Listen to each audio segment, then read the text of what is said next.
Brought to you by 5paisa.com. Investing made easy and rewarding. Download the app now. नमस्कार, आप देख रहे हैं बिजतक। मैं हूं रजत देवगन। हफ्ते का पहला कारोबारी सत्र, लेकिन बुल्स ने पकड़ ली है रफ्तार और जोरदार तेजी के बीच आज भी कामकाज होता हुआ नजर आया। एक तो ग्लोबल क्यूज बहुत पॉजिटिव मिल गए थे अमेरिकन मार्केट्स में। पिछले सत्र में डाउ में लगभग 0.25% का उछाल देखने को मिला था और नैस्डैक 3.25% उछलकर बंद हुआ था। तो उम्मीद तो थी कि आज एशियाई बाजारों में भी तेजी देखने को मिलेगी और वही हुआ। एसजेएक्स निफ्टी बता रहा था लगभग 150 अंकों का उछाल देखने को मिल सकता है। तमाम एशियन मार्केट्स हरे निशान में कर रहे थे कामकाज और जैसे ही हम ओपन हुए तो उसके बाद ओपन हो गए गैप अप। जी हां, आज के सत्र में 175 अंकों के गैप अप के साथ ओपन होता हुआ नजर आया। लेकिन इस गैप का बहुत इंपॉर्टेंस था, वो इसलिए क्योंकि एक लेवल बार बार हम अटेम्प्ट कर रहे थे, वो तोड़ नहीं रहे थे। और आपको याद होगा कि 16,400 16,420 का एक ऐसा लेवल मार्केट्स जो 3 हफ्ते से नहीं निकाल पा रहे थे, आज इसके ऊपर खुल गए। आज के दिन की जो ओपनिंग थी वो थी 16,527 की और उसके बाद अगले 2 घंटे तो क्या जबरदस्त तेजी भारतीय बाजार में देखने को मिली। 16,695 ये आज के दिन का हाई लगा दिया। एक बार 16,700 के लेवल तक को अटेम्प्ट कर दिया था, लेकिन उसके बाद थोड़ी प्रॉफिट बुकिंग हो गई, स्पेशली बैंकिंग स्टॉक्स में, फाइनेंशियल में। लेकिन सभी सेक्टर्स हरे निशान में बंद होते हुए नजर आए हैं। निफ्टी पे आज के दिन की क्लोजिंग है 16,661 की, यानी 308 अंक चढ़कर निफ्टी 213 अंक सुधरता हुआ नजर आया और सेंसेक्स 1041 पॉइंट्स के गेन्स, 1000 पॉइंट से ज्यादा के गेन सेंसेक्स में बहुत समय बाद दिखाई दिए हैं और आज का दिन वो साबित हुआ। लगभग 2% के आसपास के रिटर्न सेंसेक्स में जनरेट हुए। आप देख रहे हैं बिजतक पे मार्केट अपडेट, लेकिन एक और अपडेट आपको दे दे जो कि है 5 पैसा का एक्सक्लूसिव आईपीओ ऑफर। अपना डीमैट और ट्रेडिंग अकाउंट खोलिए 5 पैसा के साथ, जिसके जरिए आप किसी भी आईपीओ में इन्वेस्ट करते हैं, यूपीआई मैंडेट देते हैं, तो उसके बाद उस शेयर की लिस्टिंग पर ट्रेडिंग करने पर लगने वाली ब्रोकरेज पे आपको मिलेगा 2,000 रुपए तक का कैशबैक। और ये ऑफर लिस्टिंग के 15 दिनों तक वैलिड रहेगा। तो देर मत कीजिए, डाउनलोड कीजिए 5 पैसा ऐप, जिसका लिंक डिस्क्रिप्शन बॉक्स में दिया है। अब तो सबको पता है निवेश हुआ आसान और लाभदायक। एडवांस डिक्लाइंस निफ्टी पे 45 शेयर्स ऐसे जो हरे निशान में बंद हुए हैं, 5 शेयर्स मात्र लाल निशान में बंद होते हुए नजर आए। एनएससी ब्रॉडर मार्केट्स में देखोगे तो 73% संख्या ऐसी है जहां पर हरे निशान की क्लोजिंग है। 89% संख्या ऐसी है वायदा कारोबार से जुड़े हुए शेयर्स जहां पर चढ़ते हुए नजर आए हैं। तो आज तो तेजी का ही दिन था। इनफैक्ट ये आज ही नहीं, पिछले 3 ट्रेडिंग सेशन से आप देखोगे और निचले स्रोत से जो रिकवरी देखोगे तो जबरदस्त है। इनफैक्ट इंडियन मार्केट्स में ही नहीं, ग्लोबल मार्केट्स में भी। लेकिन सिर्फ इंडियन मार्केट्स देखिए आप, निफ्टी 26 मई यानी 3 ट्रेडिंग सेशंस पहले ही आपको ले चलते हैं। वहां पर निफ्टी का निचला स्तर था 15,903 और आज की क्लोजिंग है 16,661, यानी कि 758 अंकों का गेन, लगभग 5% बैठता है।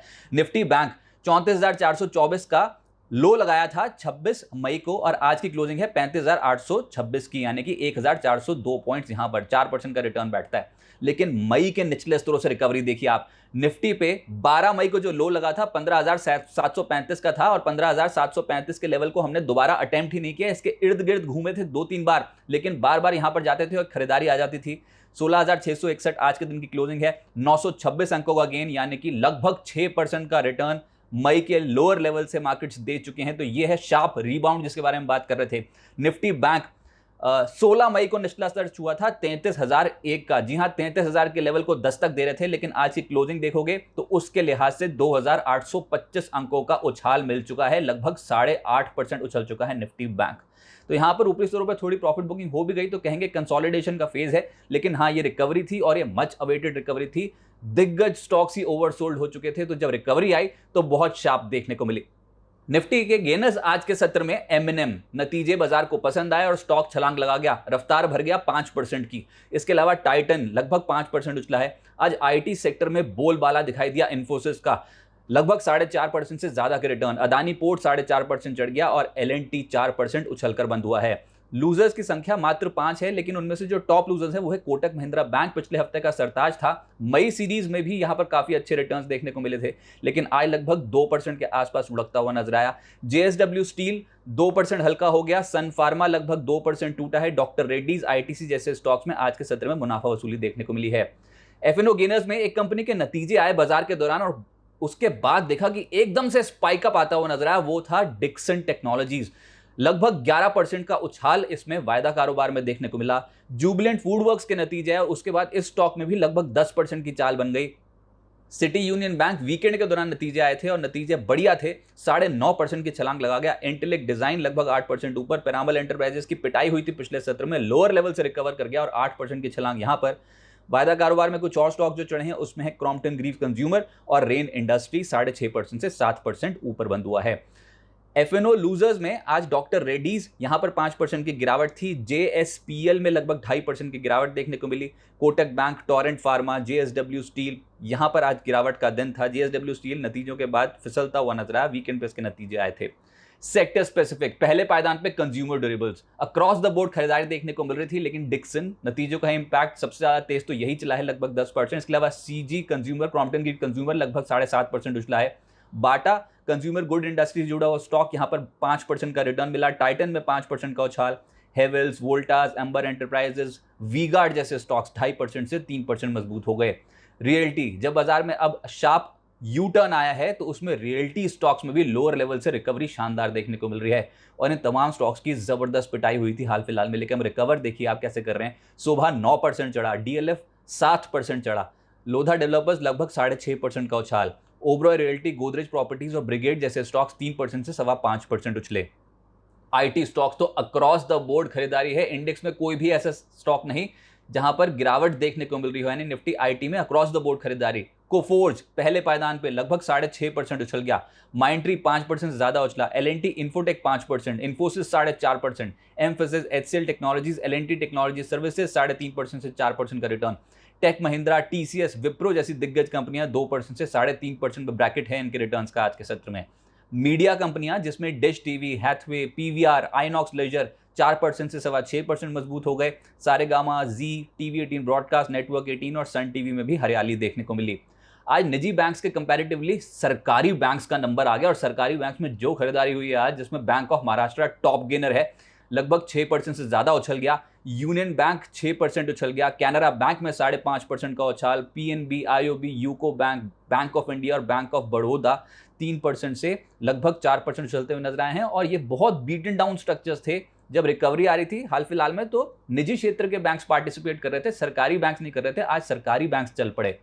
ऑयल एंड गैस में अदानी टोटल गैस 5.5% ऊपर बंद हुआ है, और आज बाजार में जो सबसे ज्यादा खरीदारी देखने को मिली है उसमें रिलायंस इंडस्ट्रीज का कॉन्ट्रीब्यूशन ज्यादा है, जिसमें 3.5% परसेंटेज वाइज ही इसका रिटर्न है। ऑयल इंडिया नतीजों का इंपैक्ट था, 3% उछल गया। एमजीएल, बीपीसीएल, आईओसी, पेट्रोनेट और आईजीएल जैसे स्टॉक्स में भी हल्की खरीदारी देखने को मिली।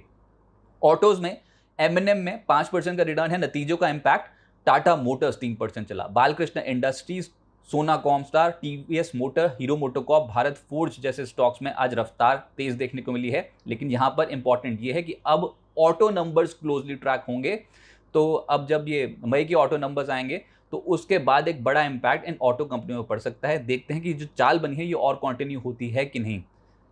खाओ पियो मौज करो, यानी कि आज क्विक सर्विस रेस्टोरेंट से जुड़ी हुई कंपनियां और डिलीवरी, फूड डिलीवरी से जुड़ी हुई कंपनियां हैं, उनमें बहुत अच्छी खरीदारी देखने को मिली, जैसे कि जुबिलेंट फूड वर्क्स। नतीजे आए उसके बाद 9.5% से 10% के छलांग। जोमैटो सरप्राइज था आज बाजार में, जो तेजी दिखाई है स्टॉक ने, लगभग 15% के रिटर्न जनरेट कर गया है जोमैटो, और हाल फिलहाल में तो जबरदस्त तेजी लोअर लेवल से जोमैटो में बनी है। एडीएफ फूड्स पैकेज फूड से जुड़ी कंपनी है, 14% ये ऊपर, और सफायर फूड्स जो कि केएफसी सफायर फूड्स चलाती है, उसमें 5.5% का रिटर्न आज के सत्र में बनता हुआ नजर आया।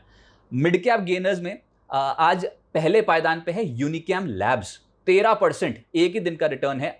अशोका बिल्डकॉन 13% उछला है। Gujarat Ambuja exports 12.25%। 3M India और एफएल जैसे स्टॉक्स 10% से 10.5% उछल गए। Timken, fine Organics, time Technoplast लगभग 10% चढ़ते हुए नजर आए।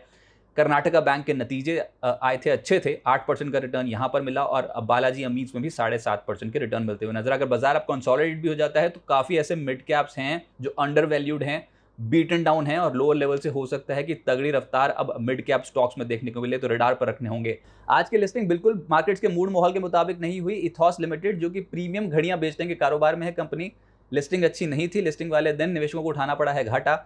इश्यू प्राइस 878 का रखा गया था, उसके मुकाबले ओपन हो गया 825 के लेवल पे।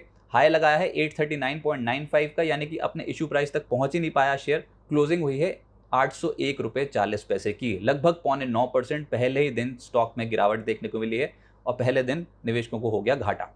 लेकिन अब आगे क्या होगा, देखिए आज तो यूएस मार्केट्स बंद हैं, हम अपने ही बलबूते चढ़ गए आज के सत्र में, वो बहुत बेहतर था। हालांकि डाउ फ्यूचर्स और नैस्डैक फ्यूचर्स हरियाली शो कर रहे थे, लेकिन ओवरनाइट क्यूज नहीं मिलेंगे। कल देखते हैं कि कैसे ओपन होते हैं, लेकिन ज्यादातर जानकार यही मान रहे हैं कि अगर सुस्त भी ओपनिंग हो जाती है तो उसके बाद धीरे धीरे करके पिकअप होंगे, क्योंकि अभी पेंडिंग टारगेट है निफ्टी का जो है, हो सकता है 16,750 एक बार अटेम्प्ट करे।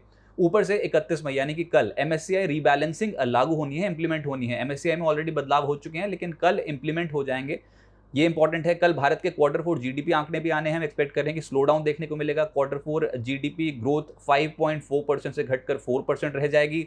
प्राइमरी मार्केट पे आने वाले समय में हलचल और तेज होगी, जिसमें 1 जून को ई मुद्रा की लिस्टिंग है और 3 जून को एथर इंडस्ट्रीज की लिस्टिंग होने जा रही है।